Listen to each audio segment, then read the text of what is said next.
Hey everyone. Hello. We've had a very interesting week since we last spoke to you. How did it start? So it started on a train to Fortworth from Austin. Yep. I think last time we did a video was on the last day we were in Austin. Yeah. So we left our cozy little place there.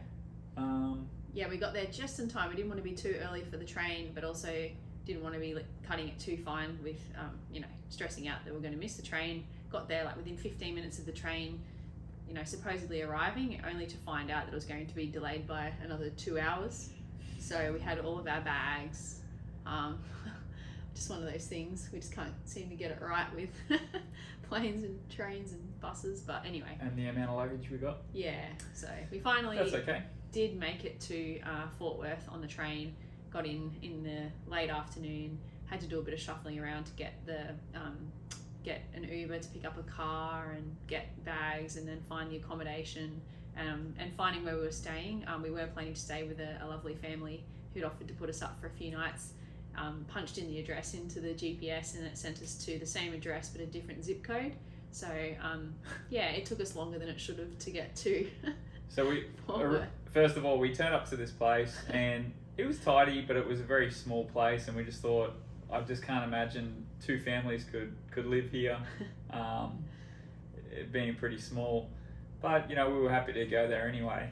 But then we worked out we were at the wrong address, so we packed up the car and we drove another half an hour and got to the right address, and we turned up to this beautiful home. Absolute palace, not even a home. It was gorgeous. It was such a stunning home, and we couldn't people. believe we're at the right place.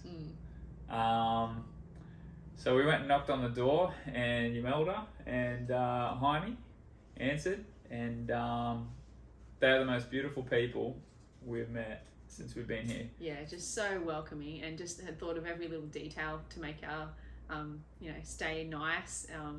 It's such awesome people, and we're so grateful for the opportunity to stay with them. Yeah, they were. Imelda cooked us breakfast in the mornings we were there. Pretty much made a feast every morning. So buffet/feast every day. Yeah. So then we ended up going. We got to meet Riddell as well. We got to meet Riddell that day. Met us, yeah. So Riddell, we'd met only online actually. Through the Filipino pickleball community that we'd met a lot of the players over in Bali, and so we sort of connected through that, had some mutual friends, and so we lined up to meet him. So he kindly met up with us, showed us a little bit around Fort Worth, and then took us out for an amazing dinner as well. Yep. Texas barbecue. We went to a place called Dickie's Barbecue, and that was amazing. Yeah, so he was very kind. Barbecue here is just so good. It's nothing like barbecue at home. It's on another level. So then the next day we met up with Riddell again. We had breakfast. All of us had breakfast together that Imelda had made. Then we left there and we went and played some indoor pickleball with some of Riddell's friends. Yeah, so it's full indoor wood surface and an indoor ball, so very different because we obviously don't play a lot of indoor, but it was fun. It was good. Fun. And and then from there we followed Riddell out to another location where he coaches called Courtside Kitchen. It's a stunning little place, massive restaurant, and then outside it's actually got 9 pickleball courts. Covered. Covered pickleball courts. It's a beautiful place. Yeah, and, really nice. So we had lunch there, and then Riddell was running a couple of 1-hour coaching sessions throughout the afternoon. So I sort of jumped in with him, and we sort of took a court each and did some drills. The focus was on dinking, so we were just teaching the basics of dinking. And it was really fun actually. And Riddell and I quite liked coaching together. It was good fun. Yeah. Yeah. Oh, Stockyards we went then. We went to Stockyards. That's it. That's just... not far from Courtside Kitchens. Yeah, near Fort Worth. And that was unreal. We got to see that they release these Longhorn, what would you call them? Longhorn cattle, which is kind of the iconic animal of the state of Texas. And yeah, it was pretty cool. It's like an old Western sort of themed, well, not really themed, I guess it is an old Western town that they've kept the traditional sort of Western style there. Yeah, so they released the cattle through the streets and you just watch them all wander down the main street sort of at about 4 o'clock in the afternoon. So that was fun just to see a bit of that. So we checked out that for a little bit, and then we made our way back to Yamilda's, and next day we sort of just packed up and ready to head to Rockwall for the tournament. So we did plan to meet up with Steve Deacon, my mixed doubles partner, for some practice on the Thursday. But unfortunately, by the time we arrived in Rockwall, he was sort of leaving to go back to Dallas to hit with some other people. So we didn't quite get any practice in on Thursday. But that's okay, that happens. But we did get to meet Joe and Nancy, our hosts in Rockwall or Forney, where they live, and again, just beautiful people. So these lovely people, I think their names were given to us from Rich Lopez. Yeah. And they were absolutely lovely people. They welcomed us into their home. They provided us with food. Nancy cooked dinner the first night we were there. We had spaghetti and beautiful spaghetti. And yeah, they were just so welcoming. They had 2 beautiful dogs, 1 puppy. Yeah, Comet and Jack, so we got quite attached to them. We were quite attached to them, missing our little puppies at home. Yeah. So we went to the PPA Texas. Yeah, so it was mixed doubles day. So arrived there Friday morning. Didn't really get too much of a hit in. We did have a little warm up with Michelle Esquivel and Dylan Fraser. Yeah. A little bit of a warm up. Then we kind of went and hung out in the VIP player area and just had a little bit of a chat, got to know each other a little bit. It's just interesting. Steve's obviously very well connected, being a contracted PPA player, so he was talking to everybody who came through, really. Everyone was really nice. Elise Jones was very kind, knew who I was. Callie Smith was very kind. I managed to drop the whole contents of my pickleball bag all over the floor as I was walking out. She kindly came and helped me put it all back in. I'm like Mary Poppins with my pickleball bag, so yeah, that was quite nice. But all in all, it was really good. Just had a really close match that day with Julian Arnold and Lacey Schneeman. Yeah, it started off really good actually. Started strong, and it was just going back and forth that first set. It was really close. It came down. I think we were actually up 9-8, and Julian hit a really good drive, really deep, and I actually left it because it was going out for sure. It was a bit windy, and it actually just dropped and tapped the back of the line. So I had to call it in. I knew it had hit a touch of the line, and then we had another close call when we were, I think, down a set point, but it was second server, and I did a put away shot and it went wide, and I really think it did hit a little bit of the line, and it's one of those ones where it could have just, that would have been a side out. It really could have gone either way, that match, but they were both very strong competitors. It was a super exciting match to watch. Yeah, second set wasn't as tight as we would have liked, but I really feel like if we'd won that first set, we definitely could have, we could have taken the match, and it was, we lost 12-10 in the first one, so we're definitely in the game. It wasn't a whitewash by any means, and they went quite deep through the draw, that team. So I think we sort of proved that we're not a bad team, and for a new team, and I think we'll do even better when we have our next tournament together at Newport Beach. Yep. So and Steve was really good, super experienced, really good with the tactics. We just kept it really simple. We didn't try to complicate anything. And he was very patient with me when when you make those errors when you're a bit nervous to begin the match. He was really good and very kind.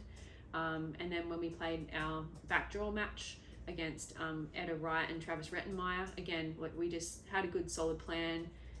Things just still working little things out, like who's covering middle, and just a couple of tactics and execution as well. Obviously, got to keep the errors down. But I thought we did quite okay, really, together as a team. Yep. And then, Travis and Etta ended up taking bronze at the tournament. They took out McGuffin and they were Lee a surprisingly super strong team. It was pretty unbelievable how well they played, actually. Yeah, they took out Kovalova and Wright as well. So, I don't really feel too bad about losing that match because they were obviously on song this weekend. Yeah. They played really well. Yeah, so. They were a strong partnership. Yeah. So I was okay with the mixed doubles. I was totally fine. I thought we did well, and I'm looking, thinking positively about the next pairing with Steve. Yep. Then the next day, there was the women's doubles. Yeah, so women's doubles, I was pretty disappointed with the results, to be honest. Playing with Lauren Anderson, lovely lady. We actually picked her up and managed to squeeze in a little hit before the tournament at some local courts. But it just wasn't our day at all. Poor Lauren got absolutely hounded on the court. I did what I could. Like, I was trying to cover middle as much as I could. But it was really, they were really hounding her. And I think she was buckling a little bit under that pressure of, I think when people see you struggling, they just know that just to keep targeting, and they were just getting the results that they were after, our opponents. It was Bobby Ashiro and Lacey Schneeman, and they just kept hounding Lauren. So it was her first pro women's tournament, so a lot of pressure on her as well. She was a lovely girl to play with, and I just felt quite bad for her, to be honest. Then we played our consolation match, and it was pretty much the same tactic again. I mean, I barely got a ball in the match. I tried to do what I could to cover the middle. I was poaching as much as I could without, I wasn't trying to not leave the court open as I was poaching. And then it got to the point where we actually even reverse stacked. So I was playing on the left side, which is, I don't ever really do that. Being a left-hander or playing with a right-hander, I'm always on the right. But we just had to try and do something to break the patterns for our opponents, because we were just getting annihilated basically. It was working a little bit, but it was really hard to turn it around in a game to 15. So we were just basically trying to grab points at the end, and we held on as long as we could. But it really wasn't a good day. Wasn't fun. Lauren did have a pretty awesome drive and a hell of a serve as well, actually. But it was tough to watch. You could see the pressure was there. So so that was pretty much the end of the tournament for us then. So then we were just watching. There were some amazing matches happening throughout the afternoon. Watched some really good men's doubles matches, some mixed, some of the other women's matches, and so it was good. Still had a good afternoon. What from there? From there, we grabbed some Mexican again for about the 20th time since being in Texas. Pretty much living on barbecue and Mexican. There's really no other restaurants besides Mexican, Tex-Mex, or barbecue here in Texas. Did find some sushi, but they don't have any chicken or cooked tuna or sushi or anything like the normal stuff we have at home. They don't have here, so it's everything's the fake crab stuff or the raw fish stuff. So not enjoying the sushi so much. So after that, we said goodbye to Nancy and Joe. Thank them for having us again, and we made our way from there to Chicken and Pickle, just outside of Dallas. It just goes to show how popular these pickleball places are, but we could not get a court. There's probably, 15 courts at Chicken and Pickle, and we couldn't get one. Yeah. So, just looking on the website, it said that it opened at 10, so we got there right on 10, but it actually opens from 8 till 10 for a drop-in pickleball session, and I guess maybe the restaurant and stuff maybe opens at 10. So, it was fully booked all day, so we're going to try again maybe tomorrow morning. Being do a weekday, session. hopefully. Yeah. But it's a stunning place, and I'm really looking forward to getting back there. The restaurants look amazing. There's a really cool area to keep the kids occupied with some quoits. And Jenga and Connect 4, all outdoor, cornhole, lots of activities. Lots of activities for the kids. So we left there. We found a local place to go and have a hit, just in a park. I'm actually blown away by how good the local free courts are in Texas. They've all got lights. They're basically timed lights, so you push the button and the lights go on, I guess for a certain hour, maybe for an hour. And then they just turn themselves off. It's pretty cool. So we went down there and had a bit of a hit for a little while, and then we decided to try and find our motel. I don't really know what you want to call it, to be honest. So we drove through an industrial estate for probably a good 5 minutes, and I thought, this just doesn't seem like a hotel kind of area. And just as we got out the front, we could see there was just people loitering around this building, and there's cars out the front full of garbage, and it just looked really suspicious and dodgy. And when Sarah said that's the place, I just straight away my heart sank, and I thought, we're not staying here. So we drove into the car park. We saw a bit of everything going on. There was someone picking a lock on a front door. There was definitely some ladies of the night making their way around in the little complex. Yeah, it was pretty bad. It was a really bad joint. Needless to say, we didn't stay, and we moved on and went for a drive around to eyeball a few other locations before we... So the next address we had took us to a place called Baby Doll, which we later found out is an adults club, where you can watch the sport. So yeah, we went and that was a wrong turn. yeah, we realised that it was actually about 100 metres up the road we were meant to be going. We finally made it to that destination, and there was a man in the hallway arguing with the manager about how he needs to get his deposit back. That went on for a good 15 minutes while we were waiting to check in. We finally checked into this place, and as we make our way down the hallway with our bags, we realise there's not enough room because there's fans going to the moisture fans for the carpet. Like a heap of them. Like well, I'm guessing 20 maybe 20 of them blowing the carpet. And we noticed that there was like crime scene tape around the elevator. So being concerned, I asked what was going on, and the manager told me that a fire sprinkler had gone off. But whether or not that's the case, I just don't know. Well, the other guy was saying something about a fire in the room, saying the fire didn't happen in his room. So I'm guessing there was a fire of some description which potentially let off these sprinklers all down the hallway of the whole first floor. So the whole first floor carpet is trenched. Yes, and that starts pretty much just out the front of our room. So yeah, wish us luck. We'll need it. We've only got one day to go here, and we're going to go watch some NBA tomorrow. So we'll fill you in on all the details with that one. And we're also looking forward to letting everyone know about Chicken and Pickle. Really hoping to get them on board to open something in Australia. I believe they got something over 30 locations here in the States now. Wow. So yeah, I think that would be a huge opportunity to get them to do something in Australia. I think now's the time with our dollar so poor. It'd be a huge investment for an American to invest in this sort of thing. And yeah, we're going to try and get some contacts for that and see if we can at least throw some ideas out there. Yeah, so it's been crazy kind of couple of days, but I guess we're just trying to be open and honest. Like sometimes it's kind of sucked and it's been tough, but it's all part of it. You know, you have the highs and the lows, and we've got to show the good and the bad.